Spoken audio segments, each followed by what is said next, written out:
Ne dépasser la nouvelle année devant nous. Nouvelle année dit souvent résolution, c'est un bon moment pour plusieurs personnes de faire un reset, de repartir à neuf, de repartir sur une nouvelle base. Puis souvent, à chaque année, il y a plein de monde qui vont se fixer des résolutions puis qui vont jamais les atteindre. Donc aujourd'hui, on va faire un petit recap des résolutions. Qu'est-ce que tu devrais faire? Mais avant ça, on va aller voir un petit peu des stats au niveau des résolutions. Donc ça ressemble à quoi les chiffres? En fait, les résolutions en chiffres, ça ressemble à quoi dans les dernières années pour prévoir tes résolutions 2026, puis ça va peut-être t'éclaircir un petit peu sur qu'est-ce que tu devrais faire et ne pas faire. 79% des résolutions qui sont prises en début d'année sont liées à la santé, que ce soit au niveau de l'entraînement, de la nutrition et compagnie. Donc quand même, 79%. Ça veut dire 79 personnes sur 100 personnes prennent des résolutions liées à la santé. C'est quand même assez important. 80% de ces résolutions-là abandonnent dans le premier mois d'avoir pris les résolutions. Ça veut dire qu'ils prennent le 1er janvier, puis rendu le 1er février, ces résolutions-là n'existent plus. C'est quand même assez important, encore une fois, comme chiffre, comme démonstration au niveau des résolutions. 20% vont atteindre leur objectif dans la prochaine année et voire plus. Donc, il y a 20% des personnes qui prennent des résolutions qui vont vraiment arriver à leur terme final, arriver à leurs objectifs. Et 78% de ceux qui prennent des résolutions ont déjà pris une résolution dans le passé et ont échoué. Donc, si tu as déjà pris une résolution dans le passé et que tu as déjà échoué, ben les odds sont quand même assez contre toi présentement. Et c'est quand même beaucoup, encore une fois, 78% des personnes qui vont prendre une résolution cette année ont déjà pris une résolution qu'ils ont échoué dans le passé. Fait que là, c'est de revoir ça en conséquence et de planifier qu'est-ce que tu devrais faire pour arriver à tes résolutions. Parce que c'est beau d'avoir un objectif, mais à quoi ça ressemble ensuite de ça?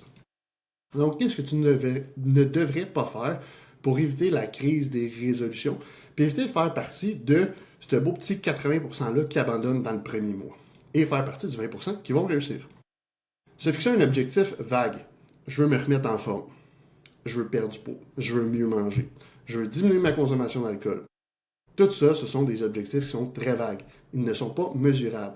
On ne peut pas dire je veux mieux manger. Après un mois, est-ce que je mange mieux? Ouais, bof, pas tant. Ouais, il me semble que je mange mieux. C'est très vague, il n'y a aucune mesure qui peut être prise par rapport à ça. C'est pas défini dans le temps, c'est pas défini en termes de chiffres, de calcul, de whatever. Donc, c'est de faire attention à ça. Ne pas planifier la résolution. Fait que c'est beau, encore une fois, de dire je veux mieux manger. Mais qu'est-ce que ça veut dire pour toi mieux manger? Est-ce que c'est diminuer la consommation de sucre? Est-ce que c'est diminuer la consommation d'aliments transformés? Est-ce que c'est de manger plus de protéines? Est-ce que c'est de manger plus? Est-ce que c'est de manger moins? Est-ce que c'est de manger moins restaurant? Ça a tellement de définitions. Fait que tu devrais vraiment la planifier, de dire ça ressemble à quoi? Cette semaine, qu'est-ce que je vais faire? La semaine prochaine, qu'est-ce que je vais faire? Dans un mois, dans 2 mois, dans 3 mois, dans 6 mois, dans 12 mois, qu'est-ce que je vais faire? Ça veut dire quoi pour moi mieux manger, si on regarde cet exemple-là? Ne pas avoir de système en place. Donc, un système qui va te permettre de mieux manger, un système qui va te permettre de rester redevable vers ta résolution. Ben, c'est sûr que si tu prends la résolution juste envers toi-même, ben, c'est facile une journée de dire ouais, ça me tente pas, personne ne va le savoir, fait que je vais arrêter au McDo aujourd'hui. Fait que d'avoir des systèmes qui vont te permettre qui vont t'assurer en fait d'arriver à l'objectif final et de réussir. Fait que des systèmes, c'est ce qui va te sauver beaucoup de maux de tête, c'est ce qui va te sauver beaucoup de planification, c'est ce qui va te sauver de l'échec à 100%, ça c'est sûr. Ensuite de ça, tu te fies uniquement à ta motivation initiale. C'est beau, c'est le début d'année, c'est bien cool, t'es peut-être bien craqué, bien motivé, mais la motivation, c'est éphémère puis ça va s'en aller. Fait que quand va arriver les temps plus durs, plus difficiles, qu'est-ce que tu vas faire pour continuer cette résolution-là? Qu'est-ce qui va être en place pour te permettre de passer à travers les éléments plus difficiles? Parce que je vais être 100% transparent avec toi, ça risque d'être 10 fois plus dur que tu penses, puis c'est vraiment vrai ce que je te dis présentement. Je le vois avec plein de nos clients qui sont bien craqués au début, puis là, il arrive les premiers roadblocks, ils sont comme, ouais, c'est plus dur que je pensais. Hein? Hey, finalement, c'est vraiment pas tough, hein? Là, c'est vraiment plus tough. Fait que c'est de faire attention à ça pour t'assurer de ne pas juste te fier à la motivation initiale. Et surtout, ne pas prévoir de suivi, support, redevabilité. Ce que je mentionnais au niveau des systèmes, c'est un petit peu la même chose. Mais si tu n'as personne qui va t'aider au niveau de ton support, personne qui va te supporter dans ce processus-là, personne qui va faire un suivi avec toi, s'assurer de comment que ça va. Tu sais, je parlais des objectifs vagues au début, de planifier sa résolution.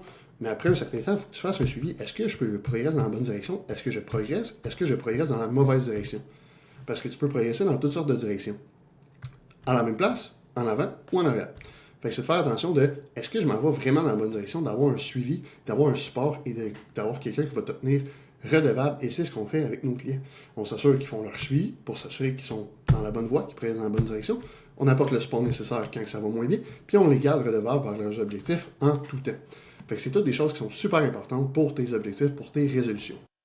Maintenant, qu'est-ce que tu devrais faire? Ben, en bref, tout ce que j'ai dit avant, tu fais le contraire. Mais concrètement, clarifier ton objectif. Donc, parfait, tu veux perdre du poids. Combien de livres tu veux perdre dans les prochains 6-12 mois? Tu veux perdre, on va faire un chiffron, 60 livres, parfait. Mais ça veut dire que si tu veux perdre 60 livres en 12 mois, ça veut dire qu'en 6 mois, il faut que tu perdes un 30, dans 3 mois, il faut que tu perdes un 15, fait qu'il faut que tu perdes au moins 5 livres par mois. Aussi simple que ça. Là, 5 livres par mois, ça veut dire qu'il faudrait que tu perdes un peu plus qu'un livre par semaine. Ça peut être quand même ambitieux comme objectif. Maintenant, qu'est-ce que tu dois faire pour y arriver? Fait que c'est toujours de te poser la question. Ça, c'est l'autre chose. Si tu veux t'assurer d'arriver à tes objectifs, de clarifier ton objectif, est-ce que je suis prêt à faire ce qui a besoin d'être fait pour arriver à cet objectif-là? Perdre 60 livres en une année, ça demande un certain degré d'effort. Ça demande beaucoup plus d'effort que de perdre peut-être un 30 livres dans ton année. Même, tu peux y arriver à perdre 60 livres. On l'a déjà vu. On a eu des clients qui ont perdu jusqu'à 95 livres dans une année. Mais ils ont fourni les efforts nécessaires pour y arriver. Quand tu te fais un objectif, c'est beau. Mais est-ce que tu es prêt à fournir les efforts nécessaires pour arriver à ce dit objectif, t'assurer de passer à travers? Si la réponse est non, ben revois ton objectif. Si la réponse est oui, tant mieux, tu es sur la bonne voie. Ensuite de ça, implanter un système pour tout. Fait que pour tout ce que tu vas faire en lien avec cet objectif-là, selon ta nutrition, tes habitudes de vie, peu importe, tu dois avoir des systèmes en place. Quand je te parle de système, ça n'a pas besoin d'être une affaire compliquée avec de l'intelligence artificielle et tout ça. Si ça peut être une routine, ça peut être un aide-mémoire, ça peut être une checklist, ça peut être un horaire, juste un agenda est un système. Si tu n'as pas d'agenda présentement, mais je te conseille fortement d'avoir un agenda et de tout noter dans cet agenda-là, de prévoir, exemple, tes entraînements à travers ton agenda. C'est un système, c'est une planification. Donc, d'avoir des systèmes qui vont t'aider à planifier et à arriver vers tes objectifs. De développer aussi un bon environnement propice au succès. Parce que c'est sûr que, exemple, que tu es quelqu'un qui buvait une 24 par semaine, bien nécessairement, tu vas te tenir souvent avec des personnes qui vont consommer plus d'alcool. Fait que c'est sûr que si toi, ton objectif, c'est d'arrêter de boire et de ne plus boire, d'être sobre, bien ça risque d'être difficile si tu restes dans cet environnement-là. Donc, tu dois développer un nouvel environnement qui va te pousser vers cette direction-là. Puis un environnement, je le dis souvent, mais souvent plus fort, en fait, est 99,999% plus fort qu'un individu. Très fort, probablement, que si tu restes dans cet environnement-là, bien malheureusement, tu vas retourner dans cette galère-là de boire de l'alcool. Je prends l'alcool comme exemple, mais ça peut être vraiment n'importe quoi. Exemple que si tu as tout le temps été l'ami gros pas en shape dans ton groupe d'amis, ben tu es souvent associé à ça. Et là, quand tu vas avoir des changements, des fois, ça peut brusquer un peu les relations que tu as avec les autres parce que tu vas changer en cours de processus. Puis là, ça se peut que ça te permette pas de continuer d'avancer. Ça se peut que ça te hold back et que tu retournes dans ces habitudes-là. Donc, des fois, tu dois faire aussi attention à ton cercle d'amis. C'est vraiment plate, c'est dur dit comme ça, mais ça reste que c'est vrai. Donc, de faire attention, de développer le bon environnement propice à ton succès, à ta résolution que tu as pris en début d'année. Et surtout, le point le plus important, passe à l'action. Tu as beau prendre une résolution, si tu fais rien, il va rien se passer. Il y en a à chaque année. Ouais, là, je me remets en forme cette année. Mais ils vont pas s'entraîner. Ils ne changent pas leur nutrition. Ils ne changent pas leurs habitudes de vie. Ça sert à quoi d'avoir une résolution si tu ne passes pas à l'action? Puis peu importe, au début, ça doit être un peu vague, ça doit être un peu brouillard. Tu n'as beau pas savoir quoi faire au gym. Passe à l'action. Une action imparfaite va toujours battre une inaction parfaite. Donc, passe à l'action le plus rapidement possible et le plus violemment possible. Peu importe si c'est une action qui est imparfaite, ça vaut toujours mieux que l'inaction parfaite. Là-dessus, je te souhaite un bon jour de l'an, un bon réveillon, puis on se voit en 2026. Ciao!